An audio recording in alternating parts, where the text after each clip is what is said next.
صاحب IMF کے اب یہ پروگرام اپروو ہو گیا $3 ارب دینے کے لیے پاکستان کی کچھ پیشگی اقدامات جو ہیں وہ پھر بھی کروانا ہمارے لیے لازم ہے. IMF کروائے گا. اس کے اندر گیس اور بجلی ٹیرف میں اضافہ ہے, لیوی کو $60 تک لے جانے کی بات ہے, نئے ٹیکسز ہیں, مگر پہلے ہی مہنگائی 30% پر ہے. آپ کو نہیں لگتا کہ ڈار صاحب کے دعوے کے برخلاف مہنگائی میں مزید اضافہ ہی متوقع؟ نہیں, میں دیکھیں مہر, ایک تو جولائی سے کیونکہ ہم نے لاسٹ ایئر پیٹرول کی قیمتیں بڑھائی تھی تو تھوڑا سا بیس افیکٹ آئے گا, تو ویسے ہی آپ دیکھیں گے کہ مہنگائی کم ہو رہی ہے, کم ہوگی.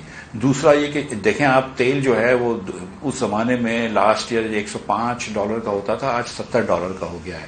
ایڈیبل آئل جو $1700 کا ہوتا تھا وہ $1100 یا $1000 کا ہو گیا ہے پر ٹن. اسی طرح دنیا میں گندم سستا ہو گیا ہے. پاکستان میں انفیکٹ آٹا مہنگا ملتا ہے دنیا سے, دنیا میں دیگر چیزیں سستی ہوئی ہیں, یوریا سستا ہوا ہے, تو اس کا بینیفٹ ہوگا.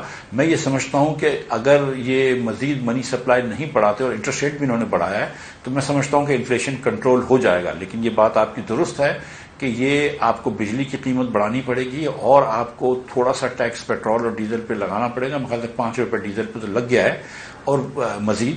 اور یہ اس کی وجہ یہ ہے کہ دیکھیں حکومت کی کاسٹ بڑھ گئی ہے. حکومت کی جو کاسٹ جس پہ وہ بجلی خریدتی ہے وہ بڑھ چکی ہے $8 سے, جو اینول ری بیسنگ ہے. تو IMF آپ سے یہی کہہ رہا ہے کہ آپ اپنے قانون کے مطابق جو آپ کی خرچہ ہو چکا ہے, جو آپ کی لاگت بڑھ گئی ہے, اس حساب سے آپ پرائس کیجئے. اگر آپ پرائس کنزیومرز کو نہیں دیتے تو حکومت کو تو دینی پڑے گی. حکومت کہاں سے دے گی؟ حکومت قرض لے کے دے گی. وہ قرض لے گی حکومت اگر, تو اس سے بھی منی سپلائی بڑھتی ہے, اس سے بھی مہنگائی بڑھتی ہے. تو اس کی تو کوئی نجات نہیں ہے. تو اس لیے بہتر یہی ہے کہ جو کاسٹ آپ کی بڑھی ہے اس کو آپ اپلائی کر دیں. لیکن کوشش یہ ہونی چاہیے, اسٹرکچرل ریفارم اس میں یہ ہے کہ آپ اس کو پرائیویٹائزیشن کی طرف لے کے جائیں, اس کو بہتری کی طرف لے کے جائیں تاکہ یہ کاسٹ بار بار نہ بڑھے. ایبسولوٹلی سر, بیکاز ڈسکوز کی لاسز, لائن لاسز, انیفیشنسیز, یہ اس کو ہم لوگ نظر انداز نہیں کر سکتے. نواز شریف سے بحیثیت وزیر اعظم پہلا کام ہمیں صحافیوں کو بلا کر کہا تھا کہ ڈسکوز کو پرائیویٹائز کرنا ہے, نہیں کر سکے. سو کام کرنے والے ہیں, کیونکہ آج مفتی صاحب عام پاکستانی انکم ٹیکس دے رہا ہے, صوبائی ٹیکس دے رہا ہے, پراپرٹی ٹیکس دے رہا ہے, GST دے رہا ہے, ود ہولڈنگ ٹیکس دے رہا ہے, لیوی ٹیکس دے رہا ہے, سیلز ٹیکس دے رہا ہے. ان سب چیزوں کے سمیت کم و بیش اف یو کاؤنٹ اٹ 18 قسم کے ٹیکسز بنتے ہیں مفتی صاحب. جبکہ کاروباری حضرات کو ہم دیکھ رہے ہیں سبسڈیز مل جاتی ہیں یا پھر کم شرح کے اوپر قرض مل جاتا ہے. صرف 13,000 پاکستانی جب 75% ٹیکس ادا کرتے ہیں اس ملک میں, تو یہ سب تو طویل المدتی اصلاحات کا حصہ نہیں ہے. آج بھی اگر یہ حکومت, آپ جن کو 100 میں سے 100 مارکس دے رہے ہیں, شہباز شریف صاحب کی حکومت, انہوں نے آج بھی آسان رستہ آپٹ کیا ہے کہ تنخواہ دار طبقے کے اوپر مزید ٹیکس سلیپ آن کر دو. جی دیکھیں, سیلری کلاس پہ میں نے بھی بڑی IMF سے شہباز شریف صاحب کے حکم کے مطابق بہت زیادہ بحث کری تھی کہ اتنا ہم سے ٹیکس نہ بڑھوانے دو سیلری کلاس پہ, لیکن IMF بھی ضد میں تھا. اس بار شاید IMF نے نہیں کہا, ہم نے خود ہی کر دیا. ہماری کوشش تھی اور میری بھی کم از کم کوشش بہت زیادہ تھی کہ تاجروں پہ بھی ٹیکس لگایا جائے, ریٹیل سیکٹر کے اوپر. مریم بی بی نے نہیں لگانے دیا. میں یہ سمجھتا ہوں کہ انکم ٹیکس نہیں, کم از کم فکس لینڈ ٹیکس ایگریکلچر کے اوپر صوبوں کو زیادہ کلیکٹ کرنا چاہیے. صوبوں کو تھوڑی سی بڑی بڑی جو محلات میں لوگ رہتے ہیں ان سے پراپرٹی ٹیکس بھی لینا چاہیے تھوڑا سا. اور اب آپ کے اتنے اخراجات تو ہیں تو کہیں سے پورے تو کرنے پڑیں گے. اب آپ قرض بھی اتنا نہیں لے سکتے کیونکہ اب تو آپ کو سود بھی ادا کرنے کے لیے قرض دینا پڑ رہا ہے. تو کہیں نہ کہیں فنڈامنٹل ریفارمز کرنے ہیں. قیمتیں بڑھانا کسی چیز کی ریفارم نہیں ہوتا, اسٹرکچرل ریفارم نہیں ہوتا کہ آپ نے بجلی مہنگی کر دی عوام کے لیے یا آپ نے پیٹرول مہنگا کر دیا. ریفارم یہ ہوتا ہے کہ آپ پیٹرول کے اندر حکومت کو انکم پیٹرولز کی پرائسز سے نکال دیں. حکومت کا کام ہی نہیں ہونا چاہیے.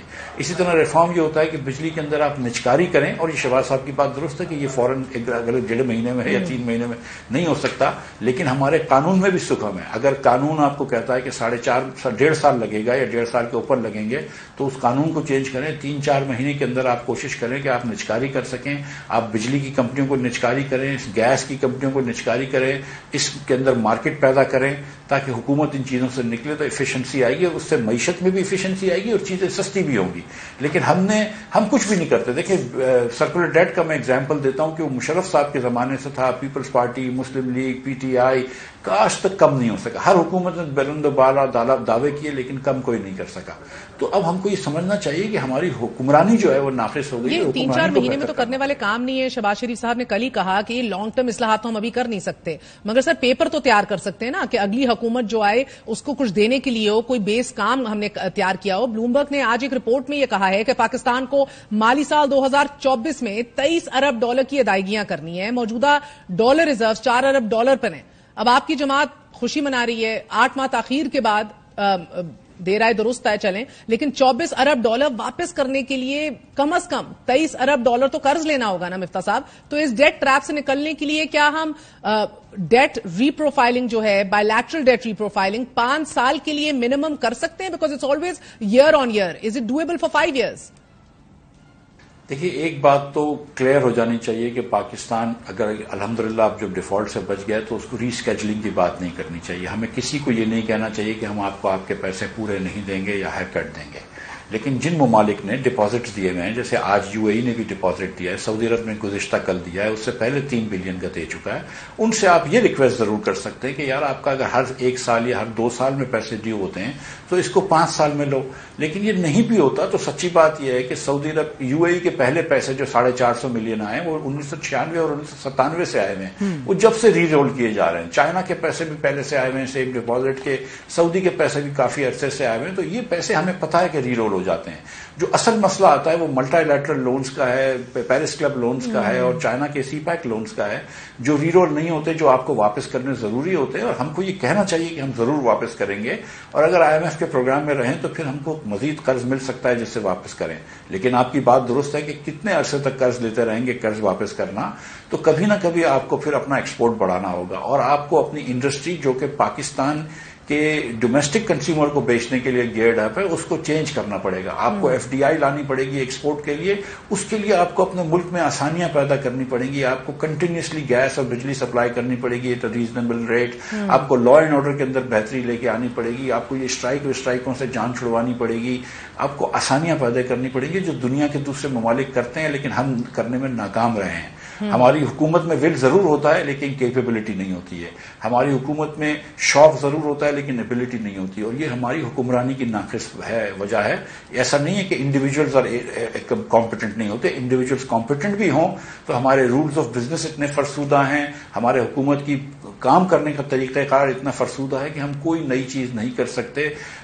جس حکومت کے اندر ابھی بھی پانی پلانے کے لیے لوگ الگ ہوں, اور کیا میں بولوں کہ مطلب اس قسم کی ہم نے حکومت میں فوج باندھی ہوئی ہے, پانی پلانے والے اور نائب قاصد اور قاصد, اور یہ تو اس حکومت کو ہم کو تھوڑا سا ماڈرنائز کرنا ضروری ہے. اس حکومت کا حصہ تو آپ بھی رہ چکے سر. میں بار بار آج خوشخبری ضرور آئی ہے, بڑی خبر ہے, لیکن یہ خبر ہماری اکتوبر نومبر میں ہمیں ملنی چاہیے تھی.